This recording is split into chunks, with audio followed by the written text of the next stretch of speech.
Justin. Every moment is devoted to his career, even if that means destroying their land to build him a bike track. She swapped lives with environmentalist Green Witch Laura Sweany, who worships Mother Earth and is in turn worshipped by her whole family. For the first week, the two wives must live by their new family's rules. Later, they get to make some changes. Are you telling us we're going to go through the dumpster? Yeah, the dumpster. It's the moment of truth. The wives are about to come face to face with their new husbands and children. How are you doing? Everybody. Dane? Nice to meet you. Hey, Starling, I'm Starling. Samantha, how are you? I'm Karen. Very nice to meet you. The air here, like, has texture to it. All the trees. Oh, my gosh, it's beautiful. Yeah. I felt as though I was looking at a 1960s throwback, a little bit of an ex-hippie.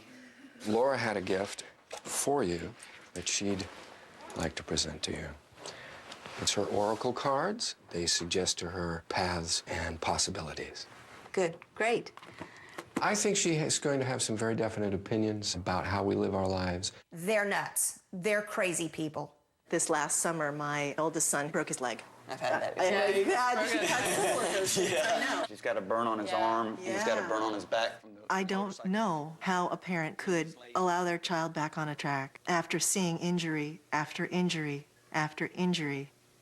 In Washington, Stephanie is initiated into the ways of worshiping Mother Earth. Spirits of the East, be with us. The ritual, it was a little weird. Earth Mother, come, be with us. Here's these young boys participating in something they're really not interested in. Thank you for being with us. None of this makes any sense to me. I hope. In Florida, Laura gets her first taste of motocross as Justin's friends arrive for practice on the Starling home track. It's really hard for me to watch this. But it feels like heroin, you know? It feels like these guys are shooting up.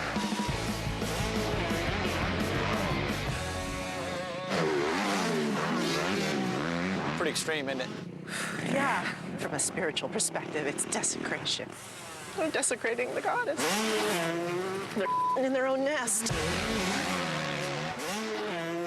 It's the first morning of the swap, and Stephanie discovers just how self-sufficient the Sweany-Ernst boys are. Yeah, do you guys wake your mother up every morning? Yeah. This has to be something that's probably not too cool in the morning, huh? That's not cool. Now, okay, does your mom check to make sure that you got all the right stuff in your lunch bag? No. And Laura's morning routine, she didn't do anything. And the boys doing an incredible amount of early morning chores. We gotta go to the bus. Now, does your mom walk you down there? Very rarely. Laura's role as a mother is really questionable to me. Bye, guys. At the Starlings, Laura discovers the family's busy morning consists of work relating to Justin's career, while he gets to stay in bed. Justin is the prince. And why? Because they want to pamper this kid so he can win at motocross. I think there are very clear rules about what's okay, and what's okay is Justin gets everything he wants, and Sam sucks it up. So you kind of feel that like there's a double standard? Yeah, there's definitely a double standard. Yeah? How does that feel to you? That's crappy. I don't like double standards. Yeah? I don't think it's very fair. It's just how we are.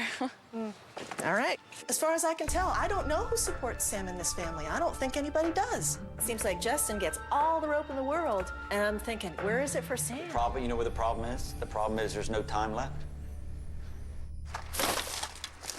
Boopin', boopin', here we go. In Washington, Stephanie's only chore of the day is gathering waste for compost recycling. Oh, God. This is nasty. I don't get this whole composting thing. It's attracting flies. Why don't they just throw things away like normal people do? And then it's on to commune with nature. And Laura would come down into the garden, and then she'd ask the plants, "Are you ready to come into the house? Are you ready to be eaten?" She really feels strongly about this. Oh, yes. Okay. And she'd come back to the center of the garden. Oh, my, look at this lovely... Hey, whose is that? Hey, whose is that? That's one of the boys, I think. Starling most particularly loves to shoot baskets. Shoot baskets? Does he have a basketball hoop? He doesn't have a hoop right now. And I just don't understand why you don't have one. Hadn't really thought